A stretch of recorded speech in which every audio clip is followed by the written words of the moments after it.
ये जो पत्रकारिता का जो आपका अनुभव है, आपकी शुरुआत से लेके आज तक, आज के समय में जो पत्रकारिता 2025 में हम बात कर रहे हैं, 1970 से आपने सब कुछ तकनीक का बदलाव, संपादकों का बदलाव, समाज के व्यवहार का बदलाव, भारत का जो उदारीकरण, उदारीकरण के बाद का जो आधुनिक चकाचौंध है, मीडिया, सोशल मीडिया की बात आपने की।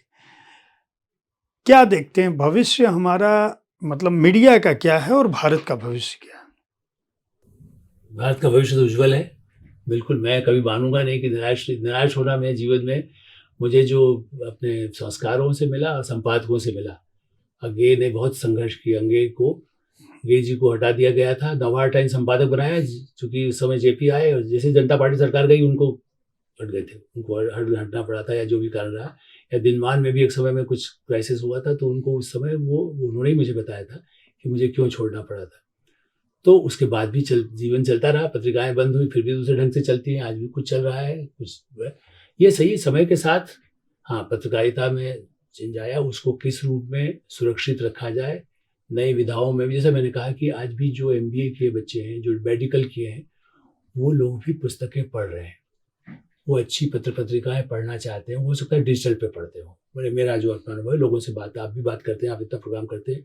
आज भी कल मैं किसी से बात हो रही थी, तो भारत में 8 बिलियन 8 अरब रुपए का बिज़नेस पब्लिशिंग का है, बुक्स का। तो खाली ये सरकार तो खरीद ही नहीं कर रही। मेरी किताबें 3 साल से कोई खरीद ही नहीं रही। राजा राम मोहन राय प्लेटफ़ॉर्म मेरा नहीं, किसी की।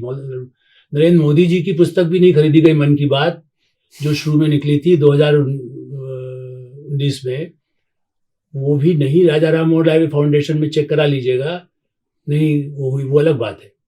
चूँकि वो नहीं गई है तो मेरी भी नहीं गई होगी या उनकी भी नहीं गई है। ये नहीं सवाल है, वो मोदी जी ने आलोक बताया थोड़ी का किताबें ना पहुँचे। लेकिन इस सिस्टम में गड़बड़ है, ये मैं मानता हूँ। लेकिन उसके बाद भी लोग पुस्तक मेले में, अभी पुस्तक मेला फिर हो रहा है, आप जब कार्यक्रम करते हैं, आप भी देखते हैं, आप साहित्य, उसमें भीड़ आती है, उसमें उस पर भी बहस होती रहती है कि ये मनोरंजन क्यों आ रहा है। भाई जावेद अख्तर अच्छे साहित्यकार हैं, वो भी शिवमंगल सिंह सुमन के शिष्य रहे, मैं भी शिष्य रहा। तो वो सिनेमा में चले गए हैं। अमिताभ बच्चन की कविता, हरिवंश राय बच्चन, रमानाथ अवस्थी उनको बहुत मानते थे। मैंने बच्चन जी की कविताएँ मैंने भी सुनी है कवि सम्मेलनों में बैठ करके। तो मेरा ऐसा मानना है कि भविष्य ऐसा है, ये सही है कि थोड़ा-सा उसमें बदलाव आया है। हाँ, मैं इस बात से सहमत हूँ। संस्कृति, साहित्य को लेकर के मीडिया में ठीक है, आप जैसे लोग कार्यक्रम कर रहे हैं, लेकिन जितना होना चाहिए, ख़ास करके पत्रों में, ये जबकि मैं मानता हूँ शायद प्रादेशिक अखबार व अंग्रेजी के अखबार आज भी कर रहे हैं।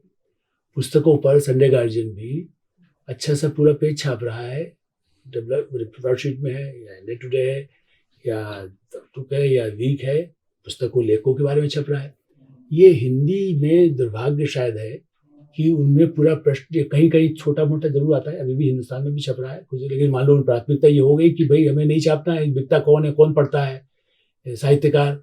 दूसरा, इसमें ज़िम्मेदारी पत्रकारों की है, जैसा मैंने कहा, पत्रकार एक-दूसरे के दुश्मन न हों, दूसरे को न गिराएँ, कि भई जैसे मैंने कहा ना, हमारे संबंध तो साप्ताहिक और टापसाहिक दोनों में रहे, कि बाद में भी रहे। मुझे एक बार पूछा उन्होंने कि भई आप तो उनके साथ चाय पी रहे थे। मैंने कहा आप खाना खाती हैं, मैं चाय पीने लायक हूँ, तो मैं उनके साथ, उनके सीईओ के साथ चाय पी रहा था। तो वो कुछ कह नहीं सके, चूँकि मतलब नेचुरली ऐसी बात होती है। तो उसमें मेरा कहना है कि आप संबंध अच्छे, यदि दिमाग में आपके थोड़ी-सी वो है, तो मीडिया का भविष्य भी एक बदलाव हो, किंडल एडिशन जैसा मैंने कहा, वो हो सकता है कि उसके ज़रिए पहुँचे। हिंदी वालों को ज़रूर समीक्षा करनी चाहिए खुद की ही, पत्रकारिता में जो लोग हैं, कि वो असर्ट करें कि ये भी बिक सकता है। साहित्य का कार्यक्रम यदि चल सकता है टीवी पर, या साहित्य की कार्यक्रमों में पूरी भीड़ हो सकती है। अंत में ये भी कहूँगा, नाटकों में पूरे, मैं टिकट लेता हूँ आज भी, चूँकि पहले पास भी आ जाते थे, अब तो वो होता है 1,000-1,500 रुपए का टिकट होता है, टिकट मिलते नहीं है। नाटक लोग कहते हैं कि कौन पढ़ता है, देखता है हिंदी के नाटक? पूरा हॉल भरा रहता है। श्री राम सेंटर, कमानी ऑडिटोरियम, एलटीजी, हैबिटाट, तो लोग हैं, प्यासे हैं, भूखे हैं। आप यदि माने कि नहीं हमें क्या है, इससे तो कितना पैसा मिलेगा, तो ये प्राथमिकता सही है, इसलिए कई पत्रिकाएँ बंद हुई कि उससे पैसा आ रहा है, देने वाले की भी गलती हो सकती है।